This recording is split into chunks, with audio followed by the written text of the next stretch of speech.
ये बताओ पाप कितने होते हैं? सबको मालूम है? नाम जोर से बोलो। हिंसा, झूठ, चोरी, कुशील और परिग्रह। ये बताओ तुम लोग पढ़ते हो कि मात्र याद करते हो?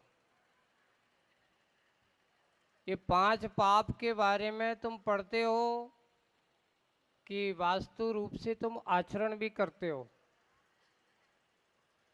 सुना तो है कि 5 पाप होते हैं, पर कभी हम पापों से बचने का प्रयास भी करते हैं? नहीं करते महाराज।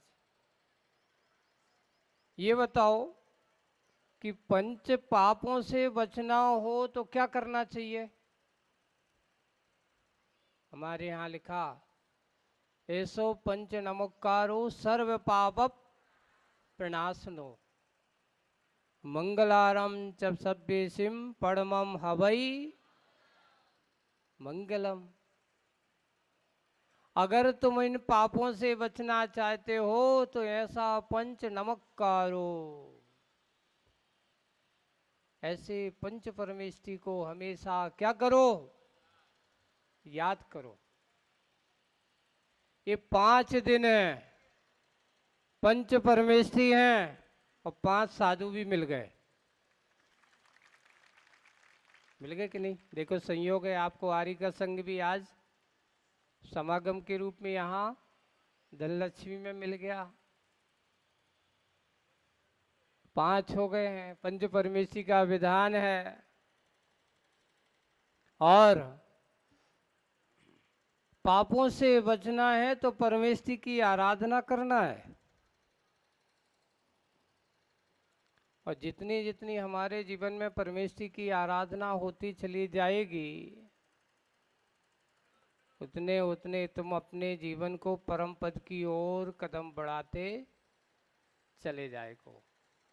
अभी तुम जो है जिस पद में बैठे हो, ये पद तुम्हारा तो है ही नहीं, लेकिन जिसने परमेष्टि के पद पर आकर के अपने आप को विराजमान कर लिया हो, या परमेष्टि के चरणों में बैठ कर के अपने आप को बैठा दिया हो, तो उस समय उसके पापों की प्रवृत्ति तो अपने आप समेव गौण हो जाती है, पापों की प्रवृत्ति मिट जाती है। आज यहाँ पंच परमेष्टि की आराधना का ये महा महोत्सव का संयोग है। धनलक्ष्मी वाले अंबिका नगर वालों का सिद्ध चक्र विधान के बाद इन लोगों कहा कि महाराज आपको तो धन लक्ष्मी आना है, पर धन कुबेर की लक्ष्मी में तो आना है, पर आएंगे तो कैसे आएंगे? तो बोले कि कुछ ना कुछ तो हम करेंगे। क्या करेंगे? तो वो संयोग तरह तरह से चला। बहुत समय बाद भोपाल में पंच परमेष्टि की आराधना हुई थी। अब भोपाल के बाद गुजरात में पहली बार पंच परमेष्टि हम अपने यहाँ, आप करो या ना करो, हम तो करेंगे। वैसे तो हमारी आराधना प्रतिदिन चलती है। तो धनलक्ष्मी वालों को पंच परमेष्टि की आराधना का संयोग आज बन रहा है। आज रविवार का दिन है और संयोग भी शुभ योग भी है। तो आज मंगल ध्वजारोहण के साथ आज का मंगलाचरण यहाँ पर रविवारी इस दिन से कटारिया जी का परिवार है वो कर रहे हैं। सौधर्मेंद्र बन चुके हैं हमारे जिनेंद्र भाई का परिवार। कुबेर परिवार भी हो गया है। महायज्ञ नायक भी अंबिका नगर से आ गए हैं, है ना। और ईशान इंद्र भी बन गए हैं। अभी 2 इंद्र और बाकी हैं, बता रहे हैं। धीरे धीरे मुझे लगता है हो जाएंगे। थोड़ी सी क्या कहावत है, ये देखो ये सब बुंदेलखंडी हैं, है ना। और बुंदेलखंड में कहावत चलती है। अब गर्मी का समय आ गया है ना। तो बोले कि कहावत चलती है, कहते अमिया निमुआ वानिया। अमिया यानी आम, पक जा तो उसको निचो, है ना? तो अमिया निमुआ, नींबू है ना, निचोड़ जाओ तो तनक मनक थोड़ा रस निकाल ही देता है। और वानिया थोड़ा सा दबाने पड़ा, दद्दा निकालो। बिना दबाए काम नहीं होता। दबाव और दबा दोनों में बहुत अंतर है। किसी को मानसिक रूप से दबाव मत दो, पर प्रेम से तुम अगर हाथ रख करके उसको दबा, थोड़ा सा प्रेशर करते, भैया इतना अच्छा अवसर मिल रहा है, ऐसा कार्य हमारा होता है, तो उसके मन में भाव हो जाते कि चलो कोई बात नहीं, मैं भी इस पात्र का स्वभाव। तो अब भाई अभी हम थोड़ा सा उनके लिए दबाव न होकर थोड़े से स्वभाव को समझ लें, बुंदेलखंड के सूत्र को। तो उनका पूरा पूरा अर्थ क्या है कि अमिया निमिया बानिया गल मस्के रस दे। जितना मस्कोगे उतना क्या होगा। और एक और बात आपको मैं कह रहा हूं, कई लोगों की एक धारणा बन जाती है। क्या धारणा बन जाती? हम कब से करेंगे। तो एक बंधु एक ध्यान रखना, पेड़ दो तरह के होते हैं, एक फलदार पेड़ होता है और एक बिना फल वाला पेड़ होता है। अब ये बताओ, कोई अगर पत्थर मारता तो सबसे ज्यादा पत्थर किसको पड़ते बताओ? किसको पड़ते हैं? बिना फल वाले को, फल वाले को? फल वाले को। देखो फल भी दो, ऊपर से पत्थर भी खाओ। बेचारा वो सोचता होगा ऐसे फल किस काम के, पत्थर भी खाना पड़े, पर उसके अंदर ये भावना नहीं आती है। आज तक किसी आम ने एक बार फल देने के बाद, पत्थर खाने के बाद ये सोचा कि मैं कल अगली बार से मैं फल नहीं दूंगा। वो क्या सोचता है? नहीं, पत्थर मारना उसका काम है तो फल देना मेरा काम है। तुम पत्थर मारो, मैं बदले में तुम्हें क्या दूंगा। ये है सज्जन की नीति, दानी की नीति, ज्ञानी की नीति। वो कभी देना छोड़ता नहीं, और लेने वाले भी उसको छेड़ते रहते हैं। इसलिए हमेशा कोशिश करो बिना फल वाले पेड़ मत बनना। बनना तो हमेशा कैसे, क्या बनना?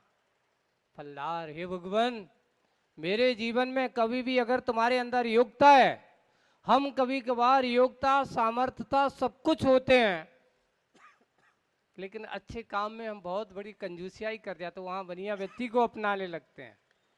जहाँ छत्री बनना चाहिए वहाँ बनिया बन जाते हैं, और जहाँ बनिया बनना चाहिए तो वहाँ छत्री बन जाते हैं। इज्जत का सवाल है, लाखों खर्च हो जाए तो हो जाना दो, पर मेरा क्या होना चाहिए। पाप के कार्य में अगर तुम्हारा है तो वहां बनिया बन जाना। पाप के कार्य में क्या बन जाना? जैसे बनिया क्या सोचता, नहीं भैया मेहनत का पैसा है, ऐसा वैसा नहीं जाएगा, उसका ये प्रवृत्ति हो जाती है। लेकिन जहाँ धर्म दान और धर्म प्रभावना की बात हो, वहां बनिया बन करके नहीं, बढ़िया बनो, छत्री बनो। भक्ति का काम छत्री बन करके किया जाता है, बनिया बन के नहीं। आज अपन को ये बहुत अच्छा संयोग है, आने वाला समय है। अब ये 5-6 दिन यहाँ धनलक्ष्मी में रह करके धर्म आराधना का ये महोत्सव यहाँ पर होने वाला है। पंच परमेश्वरी की आराधना होने वाली है, और ये आराधना का कार्य यहाँ पर होगा।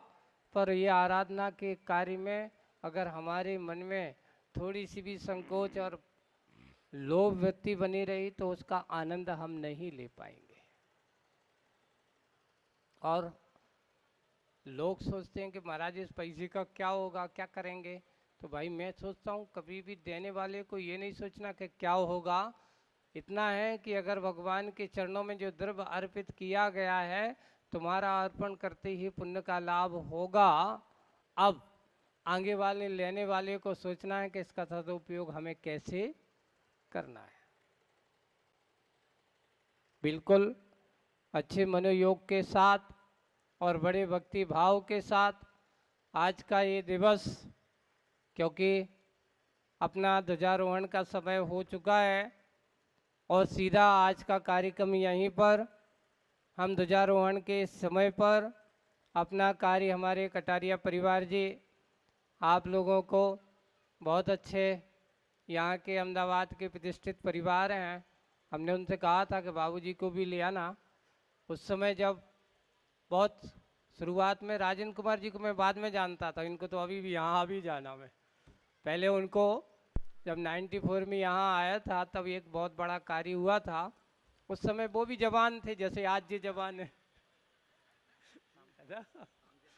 उस समय वो जवान थे, अब वो अपने बुढ़ापे के मार्ग पर हैं, फिर भी अब शरीर है, सामर्थ्य होता है, लेकिन फिर भी भाव से आज भी हम अच्छे सामर्थ्यवान हैं और अच्छे कार्य को उसको करेंगे।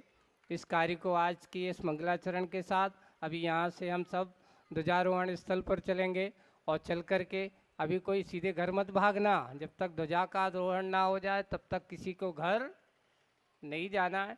और ध्वजारोहण करके और फिर यहाँ से हम मंगल भावना मंगल गीत के साथ और प्रभावना के साथ इस कार्यक्रम का मंगलाचरण यहाँ भी होगा, होकर के इस कार्य का शुभारंभ किया गया है। हम सब ऐसे ही कल से पंच परमेष्ठी की आराधना का ये महोत्सव प्रारंभ होगा। उस कार्य में अच्छे से अपने अंदर के पापों को त्याग करना, क्योंकि ये पाप से बचने का महोत्सव है, 5 पापों से दूर होने का महोत्सव है। उनको अगर हम जितना करेंगे उतने उतने और हम अपने आप को सामर्थ्यशील बनाते चले जाएंगे। सबके जीवन में ऐसा ही भाव हो, इसी भावना से